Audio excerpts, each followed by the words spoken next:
이 세상에는 수많은 전문가 또는 고수들이 있죠. 이 고수들에게는 저마다 가지고 있는 능력이 있습니다. 한 분야의 전문가가 되기까지는 뼈를 깎는 노력이 필수적이죠. 그렇다 보니까 이들에게는 자신만이 가지고 있는 노하우 또는 이 전문 지식 교육 방침들이 있습니다. 보통 어느 정도 이제 경지에 올라간 고수들을 보면 이 제자들을 양성하잖아요. 이 제자들을 길러내는 걸 보면 한 가지 공통점이 있다라는 것을 알게 되는데, 그건 바로 이 처음부터 기술적인 걸 가르쳐 주지 않는다라고 하는 것입니다. 가장 밑바닥부터 배우게 합니다. 고수가 가지고 있는 기술과는 전혀 다른 것을 가르치는 것을 보게 됩니다. 허드렛 일을 하루 종일 시킨다든지, 같은 일을 몇 달이고 반복하게 한다든지, 스승에게 배우는 제자 입장에서는 도무지 알 수 없는 그런 방식으로 자신을 가르치는 스승이 이해가 되지 않을 수도 있습니다. 이게 이제 고수의 기술을 습득하기 이전에 더 중요한 기초라고 할 수가 있죠. 고수의 기술을 전수받기 위한 어떤 인격을 다듬는 시간이 될 수도 있고, 어떠한 요구라도 스승을 절대적으로 따를 수 있는 관계를 형성하는 시간이 될 수도 있습니다. 그러나 이러한 스승의 방식을 이해하지 못하고 스승의 큰 그림을 알지 못한다면 제자가 되기를 포기할 수밖에 없는 것입니다. 여러분, 제가 제자 되기 첫 시간에 말씀드린 것처럼 제자는 학문적인 어떤 배움을 넘어서서 스승을 인격적으로 따를 때 진정한 제자가 된다라고 말씀을 드렸습니다. 이러한 의미에서 저와 여러분이 예수님의 제자가 되기 위해서는 이 예수님께 잘 배우는 것도 중요한데, 결국은 예수님께서 저와 여러분을 제자로 부르시고 가르치실 때 결국 어떤 목적을 가지고 계시는지를 아는 게 얼마나 중요하겠습니까? 예수님이 나를 제자로 부르시고 가르치실 때 나에 대해서 어떤 목적을 가르치시는가, 이걸 나중에 아는 것이 얼마나 중요하냐는 것이죠. 실컷 내가 예수님을 따르며 살았는데 예수님이 나에게 무엇을 말씀하시고 내가 어떤 삶을 살기를 원하시는지에 대해서 내가 알지 못한다면 과거에 예수님을 따랐던 그 시간이 얼마나 허무하겠냐는 겁니다. 여러분, 오늘 본문의 배경, 오늘 요한복음 13장인데요. 이 본문의 배경이 되는 요한복음 13장의 첫 문을 여는 이야기에는 예수님의 12 제자 중 하나인 이 가룟 유다가 마귀의 지배를 받아서 예수님을 팔고자 하는 생각을 품게 되고 그것을 시행에 옮기는 그런 장면이 나옵니다. 가룟 유다는요, 성경에서 꽤나 비중을 차지하는 그런 인물입니다. 예수님의 그 십자가의 여정에 사실은 없어서는 안 될 역할을 하는 사람이 바로 가룟 유다거든요. 누가복음 16장에 보니까 12 제자들의 면면을 소개하면서 누구는 그냥 이름만 이렇게 언급을 하는데, 유독 가룟 유다에게는 예수를 파는 자가 될 가룟 유다, 이렇게 부연 설명을 하게 되는 것을 보게 됩니다. 예수님을 거의 3년의 시간 동안 따라다녔고 함께 먹고 마셨고 예수님의 이적과 기사를 두 눈으로 보았고 생명의 말씀을 곁에서 들었던 사람이 이 가룟 유다였습니다마는, 이 제자는 나중에 예수님을 은 30의 대제사장들에게 팔아버리는 사람이 되고 맙니다. 예수님의 권능을 목격하고 그가 참된 구원자이심을 눈으로 봤으면서도 그의 마음에는 오히려 예수님을 팔아넘기고자 하는 그런 마귀의 지배를 받았다는 것입니다. 이러한 가룟 유다의 행동을 안타깝게 생각하신 예수님께서는 충분히 그를 멸하실 수 있는 권세를 가지고 계셨음에도 불구하고 결코 그 힘을 사용하지 않으시고 오히려 가룟 유다에게 이렇게 말씀하시죠. 너의 할 일을 속히 행하라, 이렇게 말씀하십니다. 이게 어떻게 가능했겠을까? 예수님은 이미 가룟 유다를 선택하실 때부터 자신을 십자가에 내어줄 사람으로 알고 계셨고 그런 가룟 유다마저도 제자를 삼으십니다. 우리라면 어떨까요? 우리라면 자신을 배반할 제자임을 내가 안다면 절대로 받아들이지 않을 것이지만, 우리 예수님께서는 개인의 생각과 결정보다 철저히 하나님의 말씀에 순종하셨기 때문에 가능했던 일이었습니다. 그 순종의 내용은 바로 예수님이 이 땅에서 제자들을 위해서 사랑하는 일밖에는 없었다라고 하는 거예요. 제자가 스승을 향해서 날카로운 칼날을 들이밀고 스승을 팔아버리려고 하는 이 마귀의 생각을 가지고 있음을 아시면서도 예수님께서는 하나님이 자신에게 주신 이 사랑하는 일을 결코 포기하지 않으시고 끝까지 제자들을 사랑하시고 그 사랑을 죽기까지 실천하셨다는 것입니다. 자, 요한복음 13장 1절을 보실까요? 우리 다 함께 한번 읽어보겠습니다. 시작. 유월절 전에 예수께서 자기가 세상을 떠나 아버지께로 돌아가실 때가 이른 줄 아시고 세상에 있는 자기 사람들을 사랑하시되 끝까지 사랑하시니라. 아멘.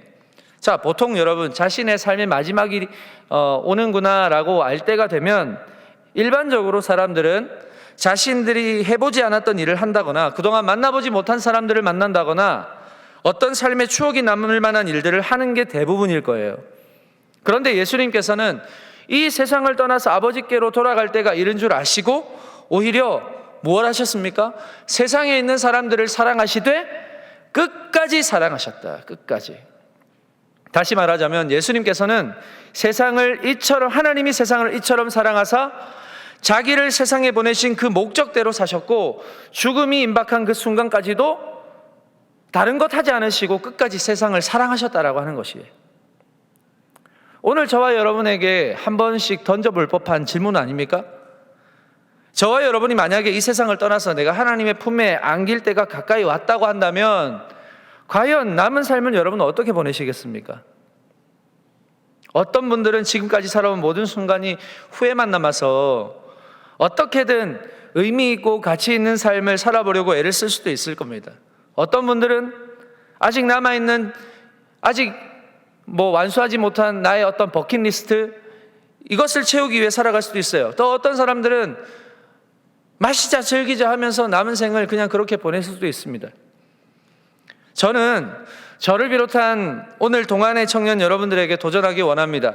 만약 우리의 삶이 얼마 남지 않았고 이제 삶을 마무리할 때가 가까이 왔다면 저와 여러분의 남은 삶은 예수님처럼 끝까지 사랑하는 삶을 사는데 최선을 다할 수 있기를 우리 주님의 이름으로 축복합니다. 여러분의 남은 삶에 아직 이루지 못한 버킷리스트가 있다면 그것을 끝까지 사랑하는 것으로 채우시기를 축복합니다. 이게 가장 고귀하고요, 가장 가치 있고 모든 사람들에게 기억되고 하나님의 법을 성취하는 사람의 마지막의 삶의 모습일 겁니다. 자, 그럼 끝까지 사랑하는 것이 무엇일까요? 오늘 예수님께서 말씀에서 서로 사랑하라, 이게 새 계명이다라고 말씀하셨습니다. 자, 요한복음 13장 34절 상반절에 보니까 새 계명을 너희에게 주노니 서로 사랑하라, 이렇게 말씀하죠. 여러분, 서로 사랑하라라고 하는 것이 새 계명 맞습니까? 맞습니까? 맞겠죠. 예수님이 말씀하셨으니까. 그렇죠? 마태복음 6장 43절에서 44절, 자, 우리 함께 다 같이 읽어보겠습니다. 시작. 또 내 이웃을 사랑하고 내 원수를 미워하라 하였다는 것을 너희가 들었으나 나는 너희에게 이르노니 너희 원수를 사랑하며 너희를 박해하는 자를 위하여 기도하라. 아멘. 자, 예수님께서 말씀하시는 새로운 계명이 가리키는 초점이 무엇일까요? 저는 이 새 계명을 묵상하면서 계속 머리에 맴돌았던 질문이 있습니다.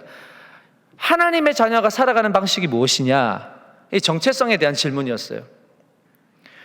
왜 이 질문이 저는 묵상이 되었냐면, 여러분 생각해 보세요. 우리가 곁에 가까운 이웃, 나의 가까운 주변에 있는 이웃을 사랑하는 건 참 쉽게 할 수 있어요. 친구도 사랑할 수 있고, 가까운 형, 동생, 언니, 누나 하는 사람들 사랑할 수 있어요. 그러나 여러분, 원수까지 사랑하는 것은 이게 내 힘으로는 할 수 없는 일이잖아요. 내 정체성으로는 도저히 할 수가 없는 일이거든요. 또한 가까운 이웃이라도 그 사람이 나에게 잘해주면 나도 잘해줄 수 있어요. 그런데 아무리 가까워도 나에게 이 사람이 해를 끼치거나 나에게 손해를 주거나 내 삶에 별로 유익하지 못한 사람에게는 사랑해줄 수 있는 힘이 나에게는 없는 거예요. 이게 저와 여러분이 가진 존재적 한계 아닙니까? 그런데요, 여러분, 하나님의 자녀는 우리가 가진 한계로 살아가는 사람이 아니라는 거예요. 하나님의 자녀란 하나님 나라의 방식으로 살아가는 사람들을 말하는 거잖아요.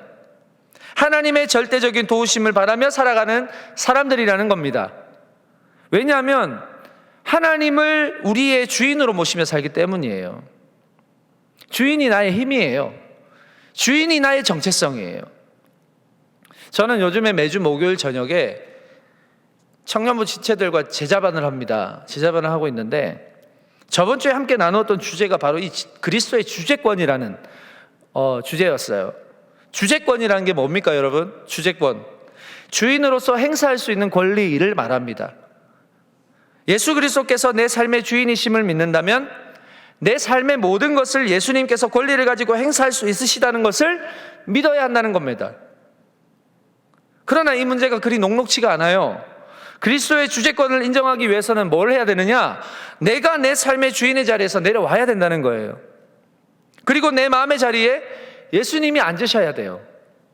나는 그 자리에서 내려와서 왕이신 하나님께 경배하고 그분의 모든 권리를 인정해야 한다는 것입니다. 지금 우리는 내 마음의 자리에 내가 앉아서 내가 원하는 삶의 관심사와 꿈으로 가득 채워놓았습니다. 그러니까 예수님이 거하실 자리가 없어요. 그러니까 예수님과 교제가 안 되는 거예요. 내 마음에 변두리에 계시기는커녕 아예 내 마음 밖에서 외롭게 계시는 것입니다. 하나님이 계시지 않은 삶은 항상 자기중심적인 삶입니다. 자기의 소견대로 옳은 대로 사는 삶이에요. 나의 심기를 건드리는 사람에게는 나도 똑같이 갚아줘야 되고, 나에게 잘해주는 사람에게는 나도 잘해주고, 그 이상 그 이하도 신경을 쓰지 않는 삶, 어찌 보면 되게 합리적인 사람인 것 같아요. 그런데 뜯어보면 철저히 내가 중심이 되는 삶이라는 것입니다. 예수님은 내가 중심이 되어서 살아가는 사람들에게 새 계명을 통해서 말씀하시는 것이 바로 이거예요. 서로 사랑해라. 그런데 서로 사랑하되 하나님의 자녀답게 사랑해라. 이게 하나님이 말씀하시는 것이죠. 하나님의 자녀답게 살아가는 것이 무엇입니까? 내 삶의 주재권을 가지고 계시는 예수님이 나를 향해 보여주신 그 사랑의 능력으로 내가 사랑하라는 것입니다.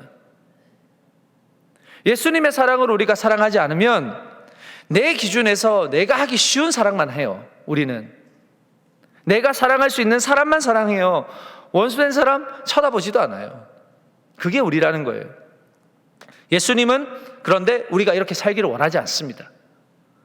그래서 하나님이 위에 계신 자기 보좌를 버리시고 이 땅에 오셔서 이 세상을 향한 사랑을 몸소 보여주신 거예요. 이렇게 살아야 된다. 이렇게 사랑해야 된다. 이걸 우리에게 보여주신 거거든요. 오셔서 뭐라고 말씀하셨어요? 많이 있지만 어떤 말씀하셨습니까? 오른 뺨을 맞거든 왼 뺨도 돌려대라. 겉옷을 달라거든 속옷까지 내어줘라. 오리를 가거든 십리를 함께 가라. 너를 박해하는 자에게 박해당했다고 해서 똑같이 보복하지 말고 박해한 사람을 위해서 너가 기도해라. 이게 율법적인 사랑을 완전하게 하시는 예수님의 사랑이에요. 내 힘으로는 절대 사랑할 수 없습니다. 내 힘을 넘어선 절대적인 힘이 필요해요. 바로 예수님이 나의 유일한 대안이세요. 나의 유일한 방법이세요. 그 대안을 붙잡고 사랑할 때 우리가 진정한 사랑의 능력을 경험할 수가 있는 것입니다. 사랑하는 여러분, 예수님만을 의지하시기 바랍니다. 그는 우리 눈에 보이지 않지만 늘 함께 하세요. 마태복음 28장 20절에서 이렇게 말씀하시잖아요. 볼지어다 내가 세상 끝날까지 너희와 항상 함께 있으리라. 세상 끝날까지 우리와 함께 있겠다고 하시는 약속을 믿고 예수님의 사랑으로 사랑하기 힘쓰는 저와 여러분 되기를 주님의 이름으로 소망합니다. 자, 그러면 우리는 이제 혼자가 아니에요. 하나님이 함께 하시겠다고 약속하셨으니까. 원수에게 돌을 맞았다면 똑같이 돌려주는, 예전엔 나는 그랬지만 나는 이제 그런 사람이 아니에요. 수준 이하의 사람이 아니고 이 예수님께서 선포하신 새 계명을 받은 사람, 그렇다고 우리에게 헛된 사랑을 하라고 하시는 게 아닙니다. 자, 34절에서 뭐라고 말씀하십니까? 요한복음 13장 34절 다 같이 읽어볼게요. 시작. 내가 너희를 사랑한 것 같이 너희도 서로 사랑하라. 예수님이 우리에게 보여주신 최고의 사랑이 뭐예요? 뭡니까? 십자가잖아요. 십자가는 여러분 단순히 못에 찔리고 숨이 조여오는 고통을 주는 형벌로 끝나는 사건이 아니에요. 우리가 대신 당해야 했던, 우리가 예수님이 아니면 우리가 대신 십자가에 달려 또 쌀만큼의 죄의 무게를 가지고 있었던 사람인데, 아무런 죄가 없으신 예수님께서 나 대신 그 죄의 값을 치르신 거예요. 나 대신 그 십자가를 지신 거예요. 모든 수치와 조롱, 벌거벗음과 침뱉음과 자신을 그렇게 환대했던 사람들이 한순간에 나를 배신하는 그런 배신까지도 눈앞에서 경험했던 그런 예수님이시잖아요. 그럼에도 예수님은 단 한 번도 원망하거나 그들을 향해 저주하지 않으셨습니다. 오히려 자신의 영혼을 아버지 손에 맡겨드렸습니다. 그리고는 십자가 위에서 비로소 다 이루었다라고 말씀하시는 거예요. 죄인을 저주하는 것이 예수님의 사명이 아니라 죄인을 축복하고 용서하고 끝까지 사랑하시는 것이 바로 예수님의 사명이었어요. 제자들의 발을 씻기시면서 동일하게 너희들도 서로의 발을 씻겨주라고 명령하시는 거예요. 돌에 맞아 죽을 위기에 있는 이 창녀를 보시면서도 죄 없는 자가 먼저 돌로 쳐라, 이렇게 말씀하시면서 그 죄를 정죄하시기보다는 그 여인에게 다시금 새로운 삶을 살도록 격려하시는 분이에요. 우리는 내가 보는 기준과 다를 때 많은 사람들을 정죄하고 비난합니다. 나와 생각이 다르다고 해서 그 사람의 정체성까지 의심하고 비하하기에 이르죠. 그러나 내가 정죄하는 그 누군가도 예수님께서 대신 십자가 지시기까지 끝까지 사랑하신 사람이에요. 그걸 꼭 아셔야 돼요. 내가 정죄하는 그 누군가도 예수님이 대신 피 흘려 죽으신 대상이라는 사실. 내가 정죄할 자격이 없는 거예요. 나라는 사람을 위해서도 예수님은 이미 십자가에 피 흘려 죽으셨습니다. 우리는 이러한 보혈의 공로를 입은 사람들이에요. 예수님이 명령하시는 서로 사랑해라에는 내가 너희를 사랑한 것 같이 라는 조건이 붙어 있어요.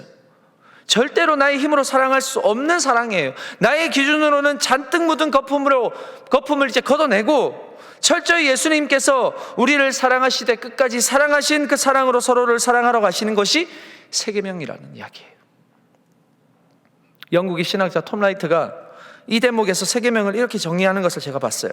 대략 이런 내용이에요. 예수님의 세계명은 전에 들어본 적이 없는 계명을 말하는 것이 아니라 구약의 계명에서 말하는 사랑의 방식보다 더 깊은 차원, 더 고귀한 차원의 계명을 말한다, 사랑을 말한다, 이렇게 이야기해요. 율법을 폐하러 오신 분이 아니잖아요. 완전하게 하러 오셨다고 말씀하신 예수님께서는 기존 구약에 말씀하시는 이 사랑의 차원을 더 깊은 차원으로 끌고 가십니다. 율법에서 말하는 사랑이 잘못됐다는 게 아니에요. 마침내 이 땅에 내려오셔서 사랑과 섬김의 모범을 직접 보여주신 이 예수님의 더 깊고도 완성된 사랑을 지금 살아가는 여러분들, 우리 모든 제자들이 실천해라고 하시는 말씀인 거예요. 내 이웃을 사랑하고 내 원수를 미워하라는 건 구약의 율법이고요.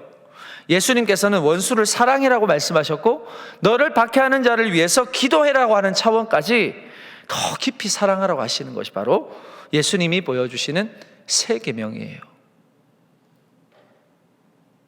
우리가 서로 사랑하는 것에 대해서 예수님은 또 한 가지 조건을 붙이셨는데, 자, 요한복음 13장 35절이에요. 다 같이 한번 읽어보겠습니다.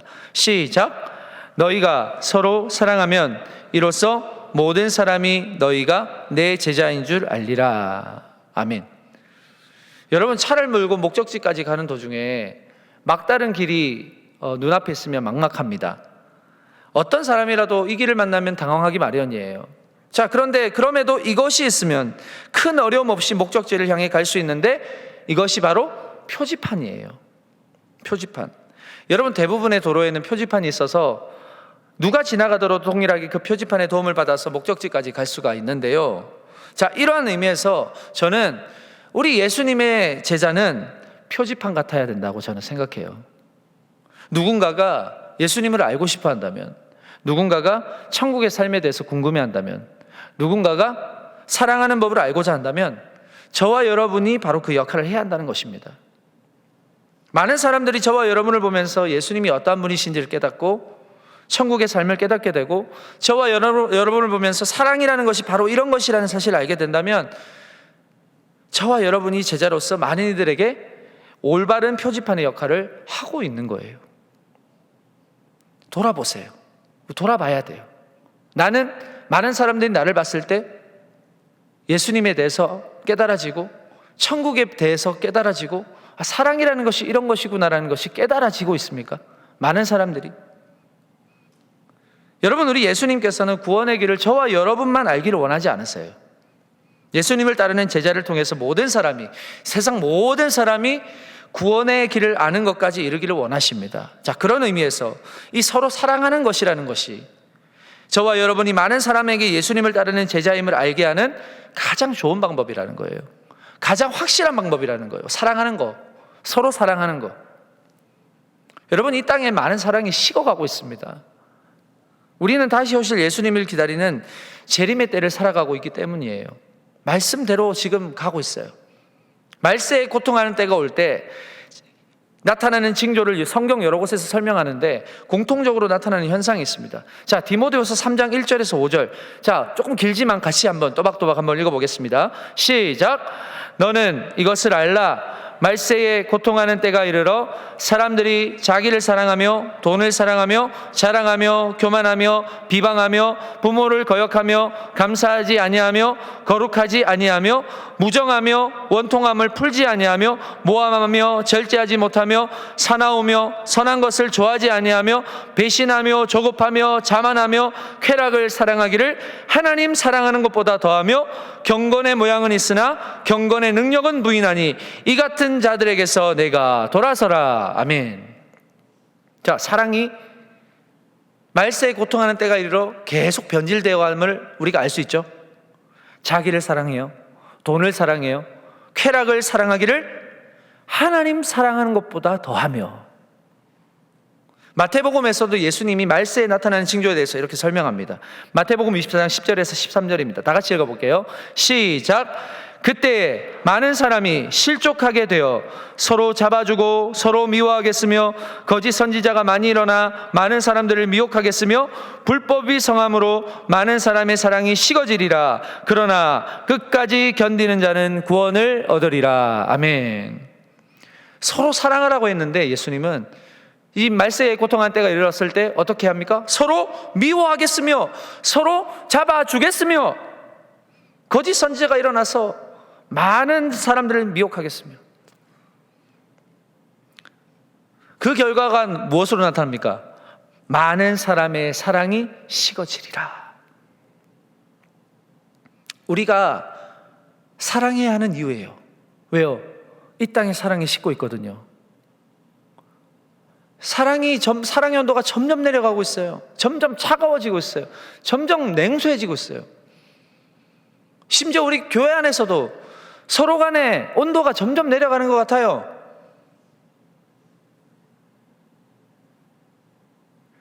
자, 그런데 말세의 사랑이 변질되는 현상을 막기 위해서 우리에게 주시는 방법이 있습니다. 자, 베드로후서 4장 7절에서 8절이에요.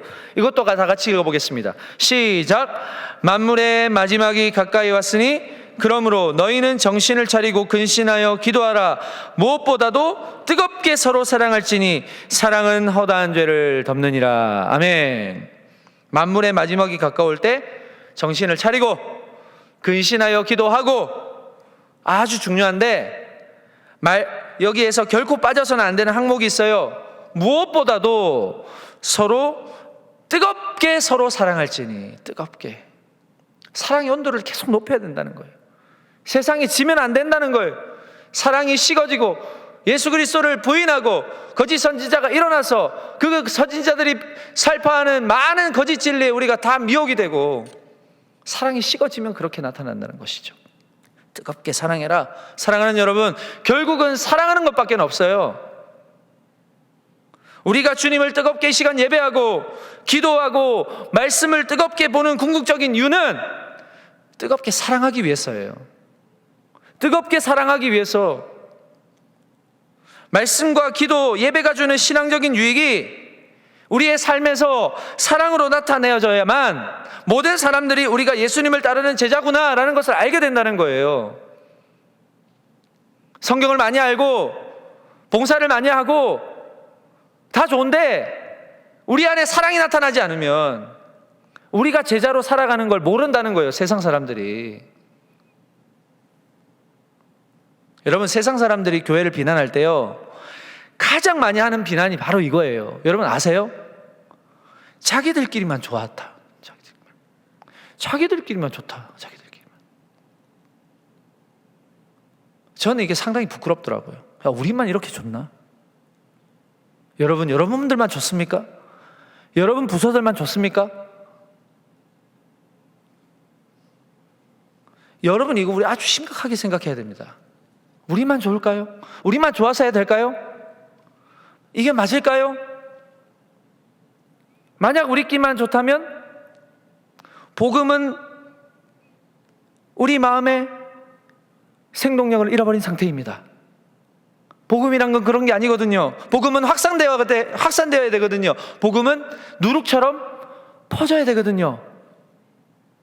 하나님의 나라가 우리 안에만 머물러 있어서는 안 되잖아요. 오늘 우리끼리는 참 행복하고 좋은데 일상에만 나가면 그 행복이 온데간데 사라져버리고 불평과 원망만 가득하다면 그 확장되고 퍼져가는 속성을 가진 복음이 내 안에서 제대로 작동하고 있는 거냐 이 말입니다.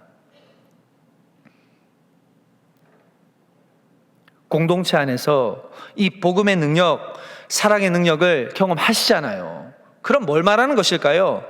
우리의 일상에서도 여전히 그 능력을 경험할 수 있다는 걸 말하는 거잖아요. 교회 공동체는 어떤 곳인 줄 아세요?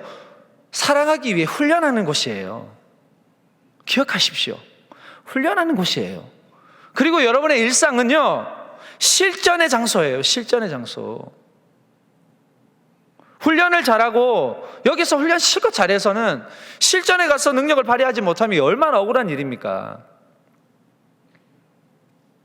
사랑하는 여러분, 바라옵기는 우리끼리만 좋은 교회가 아니라 일상에서도 좋은 교회로 살아갈 수 있기를 주님의 이름으로 축복합니다.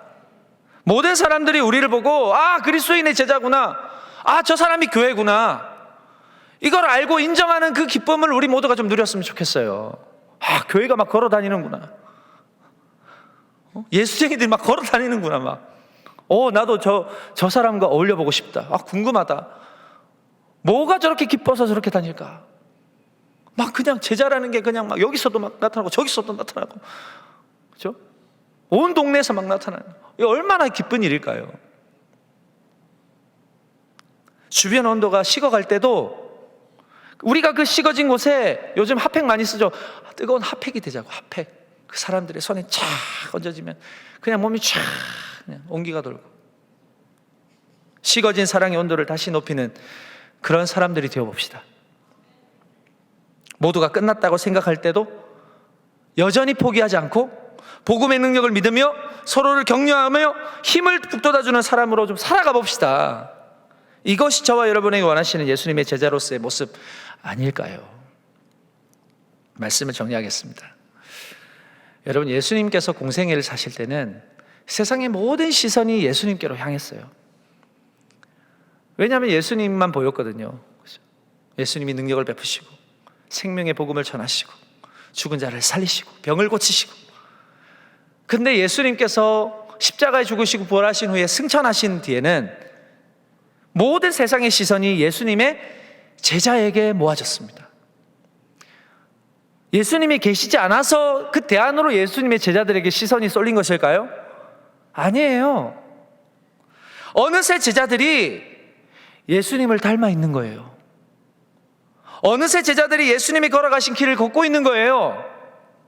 예수님이 사랑하시는 방법대로 사랑을 했더니 모든 사람들이 예수님의 제자들을 통해서 여전히 복음의 능력이 있구나, 이걸 발견하게 되더라는 겁니다. 여러분, 지금도 예수님 보이지 않아요? 그런데 아무도 세상의 모든 시선이 우리에게 향하지 않아요. 그럼 뭐가 문제일까요? 우리가 예수님을 닮아가고 있는 것인가요? 우리가 예수님이 하신 그 사랑처럼 우리도 사랑하고 있는 것일까요? 우리가 예수님이 걸어가신 그 길을, 좁은 길을 걸어가고 있는 것일까요? 사랑하는 여러분, 오늘도 저와 여러분에게 예수님이 함께 하십니다. 예수님을 닮은 제자로 걸어가는 여러분을 통해서 세상 모든 사람들이 여러분을 주목하고 여러분을 통해서 나타나는 복음의 능력을 경험하기를 원하세요. 예수님이 나를 사랑하신 것처럼 우리가 서로 사랑할 때 세상 모든 사람들은 저와 여러분이 예수님의 제자됨을 알게 될 겁니다. 우리만 좋고 우리만 행복한 교회가 아니라 모든 사람들에게도 열려있는 교회, 세상 사람들도 함께 동참하고 싶은 그런 교회가 될 거예요. 자, 그러기 위해서는 여러분의 삶의 현장과 여러분의 일상을 사랑하셔야 돼요. 왜요? 거기에 예수님이 여러분들이 필요하니까 보내신 거거든요. 그 일상을 원망하지 마세요. 그 일상을 불평하지 마세요. 내 생각과 다르다고 해서 그 길을 포기하지 마세요. 그 일상을 사랑하십시오. 그리고 그 일상에서 만나는 사람들을 사랑하십시오. 사랑하고자 결단하고 행동할 때 성령께서 힘을 주시고 더 깊이 사랑할 수 있는 마음을 주실 겁니다. 이번 한 주간 그렇게 살아가기를 소망합니다. 그 놀라운 은혜를 이번 한 주간 경험해서 하나님께 우리를 통해서 우리 모든 제자들을 통해서 하나님이 영광 받으시는 그런 귀하고 복된 삶을 한 주간 살아가는 우리 동안의 모든 청년들의 삶이 될 수 있기를 주님의 이름으로 축복합니다. 기도하겠습니다. 하나님, 주님께서 우리에게 세상의 빛이라고 하셨습니다. 우리에게 세상의 빛을 비추라고 하셨습니다.